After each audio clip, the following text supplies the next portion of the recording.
I've been quite critical of my religious upbringing in many of my previous talks, and I just want to reinforce that all of that is very true.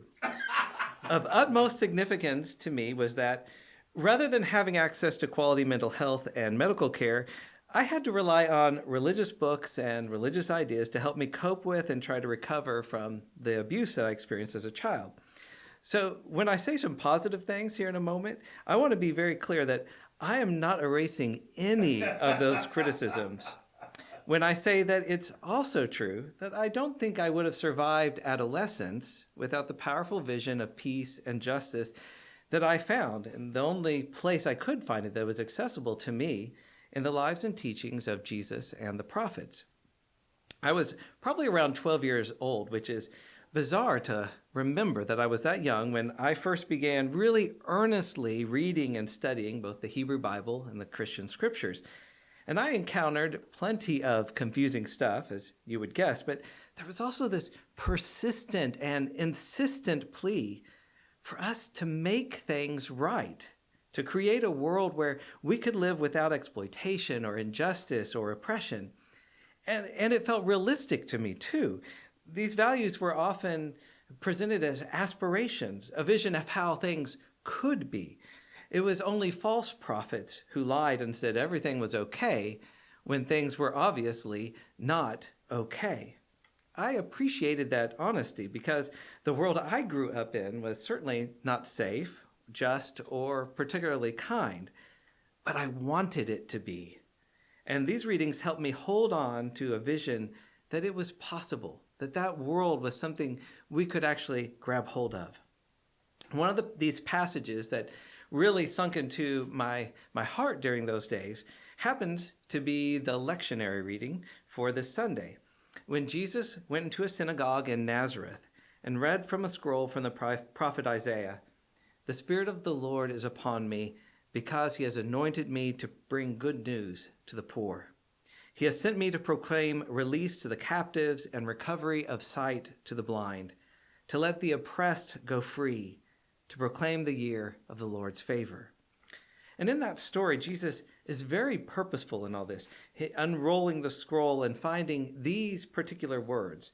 And when he had finished reading those particular words, he rolled the scroll up, put it away, and said to the captivated crowd, "Today, this scripture has been fulfilled in your hearing." I learned a lot from these kinds of stories.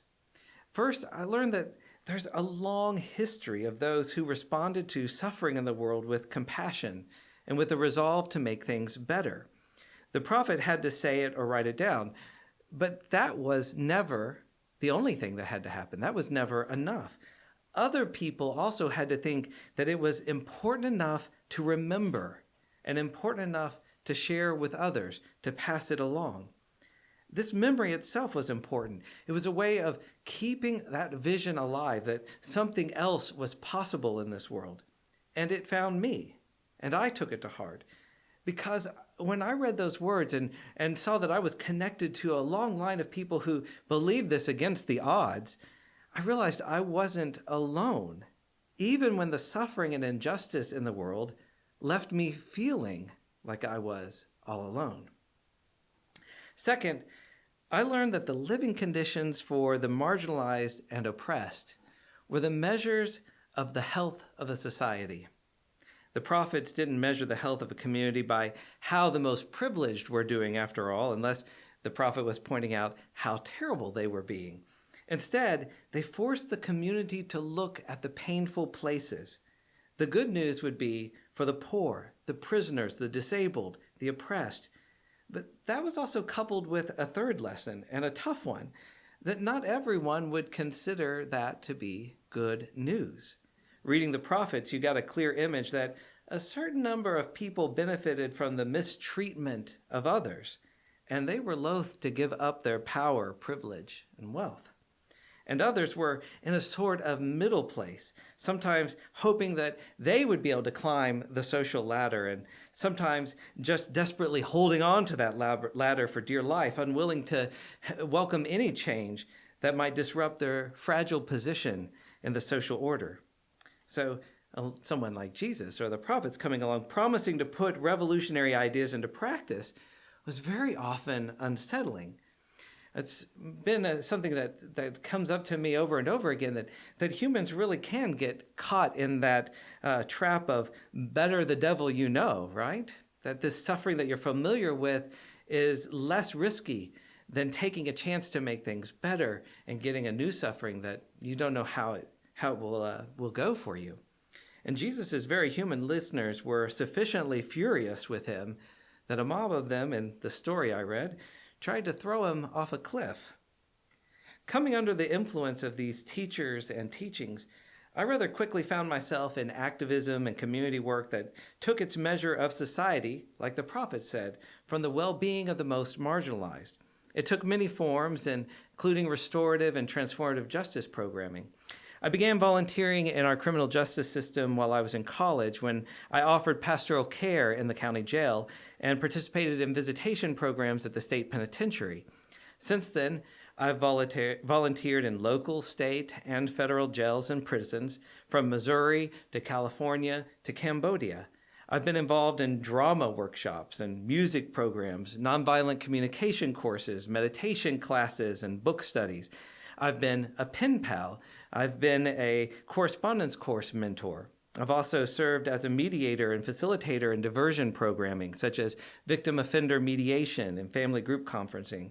And I've tried to participate in ways that would support everyone who is involved in the tragedy of our criminal justice system: inmates, guards, administrators, victims, and everyone's families and communities. I mention this because it's been my experience that many people quickly dismiss a vision of society without state-sponsored violence or punitive justice systems or incarceration. I'm not an expert on transformative justice, and I happily defer to those who are. But in my experience, most of us who advocate for this vision have been deeply involved in the work of engaging with violence and crime and helping heal the harm, and then trying to create communities where we reduce violence as much as possible and also have the tools and resources we need to transform it when it does occur. We are not a naive crowd. And we understand that the questions we're asking and the actions we are proposing are complicated and have real-life consequences. With that in mind, I'd like to offer a basic framework for having conversations around a society's justice systems. Specifically, we can observe three large trends on how to approach crime and violence: retribution, restoration, and transformation. This is by nature oversimplified, but it's meant to help us begin to recognize how we handle conflict, crime, and violence, and then empower us to choose those ways that are most healthy, most effective, and compassionate and just. Howard Zehr, adapting exercises by Dave Dick, created descriptions and accompanying reflective questions to help us get a better idea of what these different approaches look and feel like. In general, you'll be able to notice a movement from rules to relationships to systems. In the retributive approach, the focus is on, number one, determining what rule has been broken; two, assigning guilt and blame; and three, handing out punishment. It's easy to recognize this as the dominant mode of U.S. culture, from our courts to workplaces and schools to our families and even to our own consciences. Even if you're convinced that this approach is necessary, or sometimes necessary, which I think it's probably always going to be a reality in our society, you can also see that the focus is first on guilt and punishment rather than on personal or community well-being. In contrast, a restorative approach focuses on, one, understanding who has been hurt, how they've been hurt, what their needs are; two, identifying who can and should address those needs; and three, connecting with those who will be involved in a process of healing and transformation.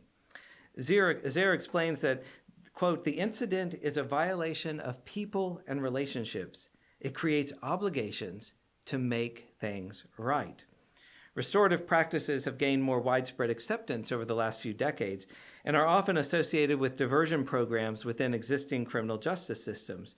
Here locally even, for instance, restorative programs are offered in conjunction with local courts and other community organizations, including victim offender mediation, family group conferencing, victim impact panels, and community mediation.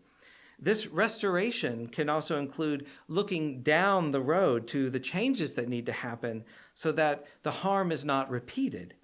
And that points to a third approach. Transformative justice shifts the attention to the whole system involved, these complex interlocking social systems, focusing on, one, analyzing the social conditions that promoted the harmful behavior in the first place.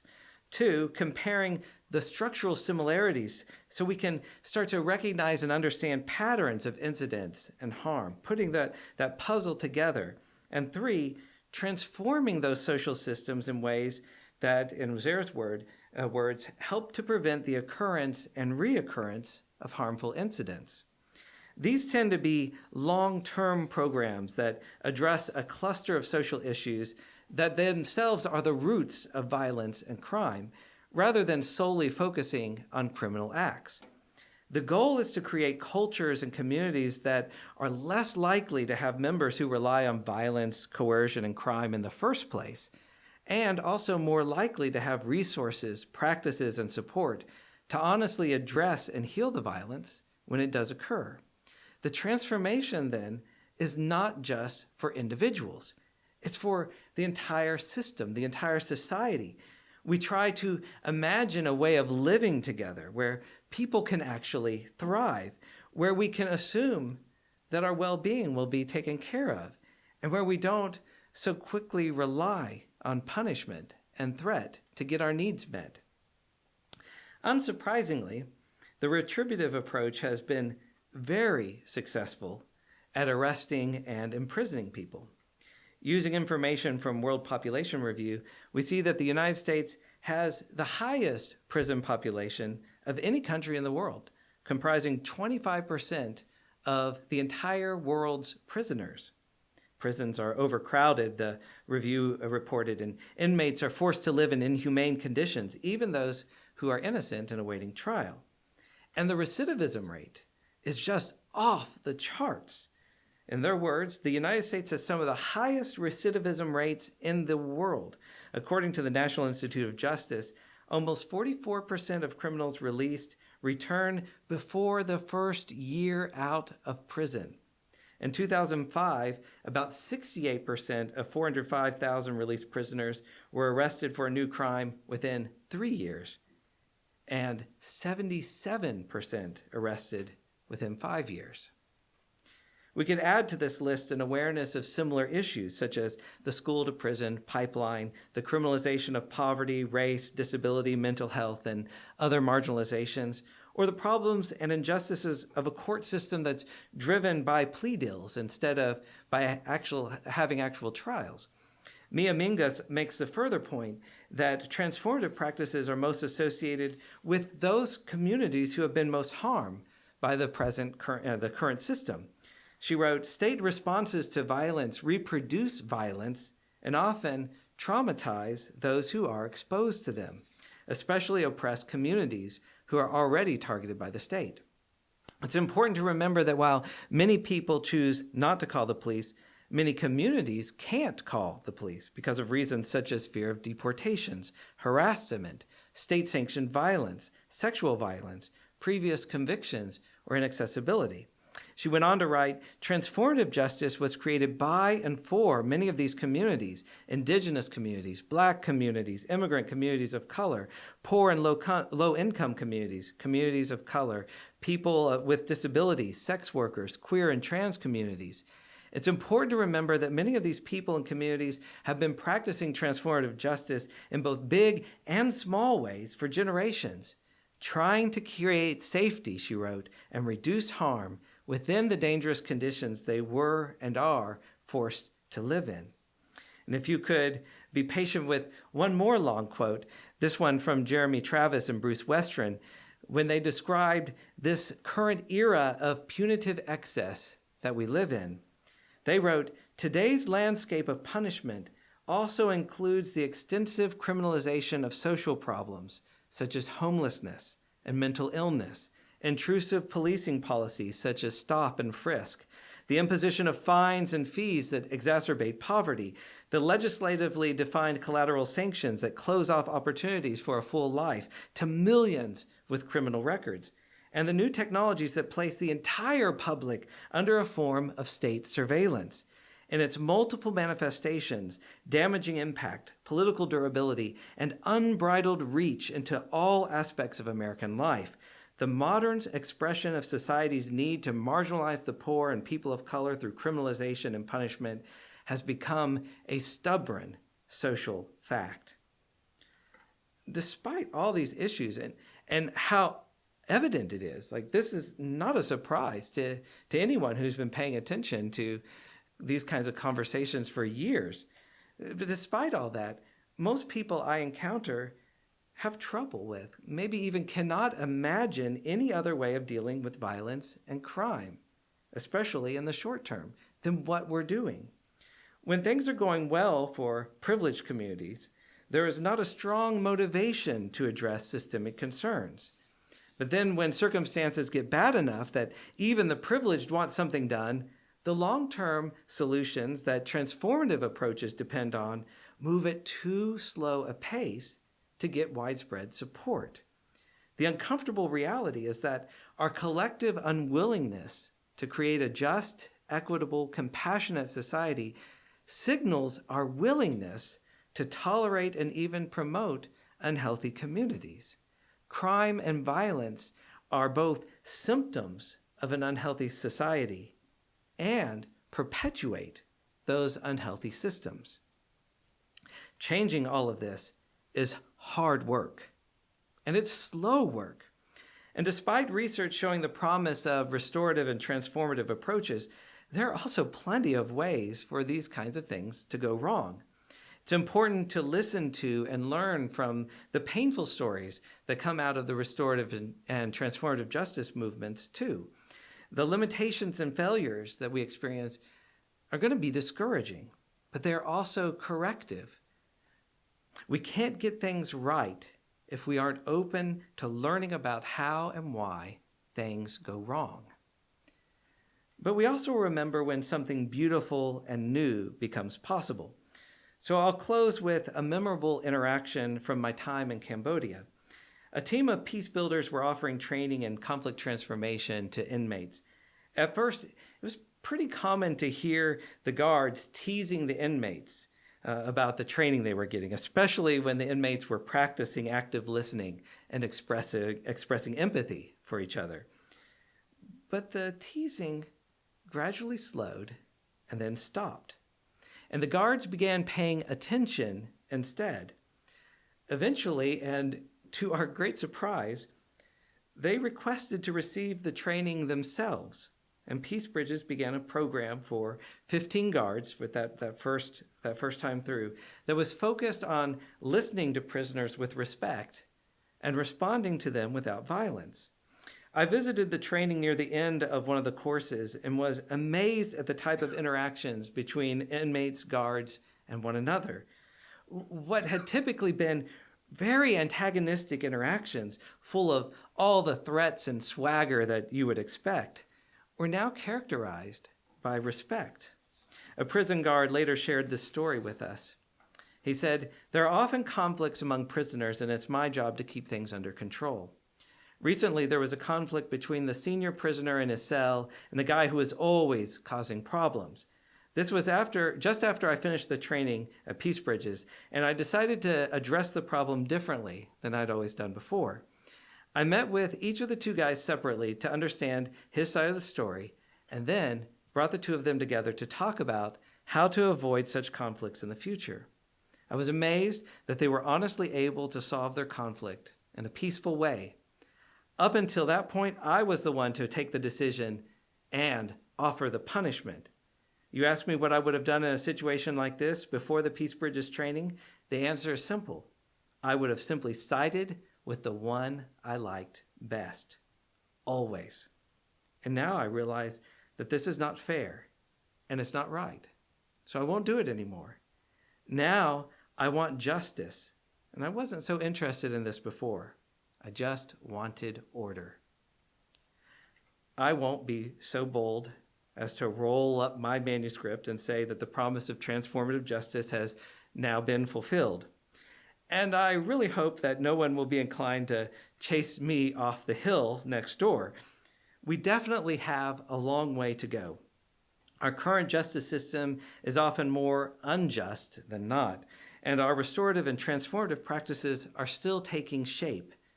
But I do feel confidence that we are slowly growing into this vision that the best among us have preserved and handed down for centuries across generations and cultures. I keep returning to that lesson I learned as a child, that the living conditions for the marginalized and oppressed are the measure of the health of a society. This prophetic vision of proclaiming release to captives and letting the oppressed go free gives us an opportunity to reflect more deeply and look more intentionally at the world we have and ask, what kind of world do we really want to live in? I hope we'll all keep dreaming and working to make a better way, a better place possible for everyone. Thank you. Thank you for watching our videos. We are entirely dependent on the donations of our listeners and members. We hope that you find this content to be important enough to help us to keep offering these videos to the public at no charge by becoming a regular contributor. Please click on the donate button on our website at www.spfccc.org. Thank you for your support of progressive religious programming.